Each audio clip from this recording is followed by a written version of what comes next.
क्या आपको भी घर पे रोज सुनने को मिलता है कि बेरोजगार बैठा है, कुछ पैसे नहीं कमा के लाता? होता है। जब कोई लड़का कमाने लायक हो जाता है ना, तो फिर वो घर वालों पे भी बोझ बन जाता है। लड़के ऐसे में टेंशन में आ जाते हैं, क्या करें, किस जगह जाएं और रहेंगे कैसे, क्या काम करेंगे।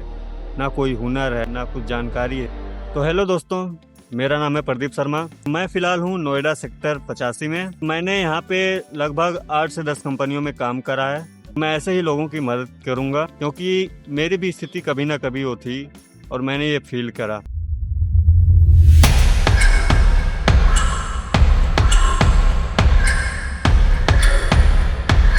यहाँ पे कैसे काम होता है, कैसे काम मिलता है, इंटरव्यूज़ कैसे होते हैं, कंपनियाँ कहाँ कहाँ पे हैं और कौन कौन सी कंपनियाँ हैं, क्या क्या काम होता है, आपको कहाँ पे आना है, किससे मिलना है, पूरी गाइडेंस मैं दूंगा, सब बताऊंगा आगे के वीडियो में। देखो, फिलहाल मैं जहाँ पे रहता हूँ यहाँ पे बहुत सारी कंपनियाँ हैं। सबसे ज़्यादा कंपनियाँ हैं सिलाई की, और मैं सबसे पहले यहाँ पे आया तो मैंने इस कंपनी में ज्वाइनिंग लिया। वो कंपनी स्मार्ट वॉच बनाती थी और जिसमें सैलरी 11,000 तो यहाँ लगभग आपको हर एक कंपनी में मिलेगा। 8 घंटे की ड्यूटी रहेगी, उसके बाद आपका एक एक घंटा जो एक्स्ट्रा काम कराएगी कंपनी उसका पैसा देती है। फिर वो चाहे 50 रुपया दे, 106 रुपया, 100 रुपया, ऐसे करके मतलब देती है एक घंटे का, तो जिसे ओवर टाइम बोलते हैं, ओटी। मिला जुला के मेरी 21,000 आई थी, मतलब हाईएस्ट की मैं बात कर रहा हूँ। और आपको क्वालिफिकेशन हाई स्कूल या इंटर होनी चाहिए। तो जैसे कि जब थोड़ा आदमी पढ़ा लिखा रहता है ना, तो उसकी कई जगह हेल्प हो जाती है थोड़ी सी। तो अगर आपको सिलाई आता है तो भाई आप तो बिल्कुल बिंदास होके आ सकते हैं नोएडा, क्योंकि यहाँ पे बहुत सारी कंपनियां हैं सिलाई वाली। आपकी ज्वाइनिंग आराम से हो जाएगी। तो चलिए हर एक मुद्दे पे डिटेल में बात कर लेते हैं। सबसे पहले जानते हैं कि कंपनियों में काम कैसा होता है, क्या क्या प्रोसेस होता है। तो देखो, हर एक कंपनी में अलग अलग तरीके से काम होता है। कई कंपनियां एक चीज़ बनाती हैं, कई दो चीज़ बनाती हैं। अब देखो, सबसे पहले मैं जिसमें लगा था, जैसे मैंने पिछली बार बताया कि मैं स्मार्ट वॉच वाले में लगा था, तो उसमें देखो 3 तरीके का काम होता था। एक तो स्मार्ट वॉच बनता था, फिर ईयरबड बनता था, उसके बाद स्पीकर बनता था। तो ऐसे कई कंपनियां अपना अलग अलग चीज़ मैन्युफैक्चर करती हैं। 8 घंटे की तो ड्यूटी रहती है, 10 घंटे वो लोग पूरा कर लेते हैं, जिसमें से आपका आधे घंटे का लंच का निकाल लेते हैं।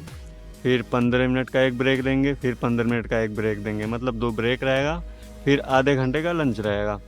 3 घंटे या 2.5 घंटे ओवर टाइम देते हैं। ज़्यादातर कंपनियों में तो उनका खुद का ड्रेस रहता है, ड्रेस रहेगा, फिर चप्पल देंगी, टोपी देती हैं। मतलब सब कंपनियों में सेम नहीं रहता, अलग अलग कंपनियों की बात है। अब देखो कैसे क्या होता है। सबसे पहले तो आप जैसे कंपनी में एंट्री लेंगे तो सिक्योरिटी चेक करेगी आपको प्रॉपर। इलेक्ट्रॉनिक वाली कंपनियों में है तो उसमें मेटल अलाउड नहीं रहता है, आप ना बेल्ट लगा के जा सकते हैं, ना वॉच और ना मोबाइल, और ले गए तो आपको लॉकर में रखना पड़ता है। तो मतलब ये सब चेक करते हैं।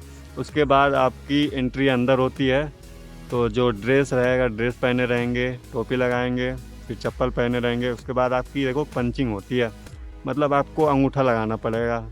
जैसे आप गए तो अंगूठा लगाए, तो जिससे आपकी हाजिरी लगती है। जब जाएंगे तब अंगूठा लगाएंगे, जब कंपनी से छुट्टी होगा तब अंगूठा लगाएंगे।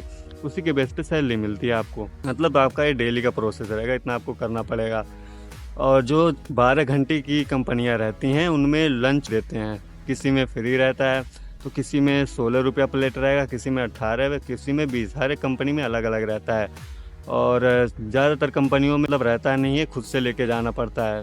देखो, ज़्यादातर कंपनियां तो आपको गेट से बाहर जाने ही नहीं देंगी, और कोई ठोस वजह से बाहर अगर जाने भी दें तो उसके लिए आपको गेट पास बनवाना पड़ेगा, जिसमें कि आपको नाम लिखना पड़ेगा, टाइमिंग लिखना पड़ेगा, डेट लिखना पड़ेगा, और किस वजह से बाहर जा रहे हैं ये इसमें मेंशन रहेगा। ज़्यादातर गेट पास ये जो कंपनियां खाना नहीं देती हैं उनमें बनता है, क्योंकि दोपहर में आदमी गेट पास बनवा के ही बाहर जाता है खाना खाने के लिए।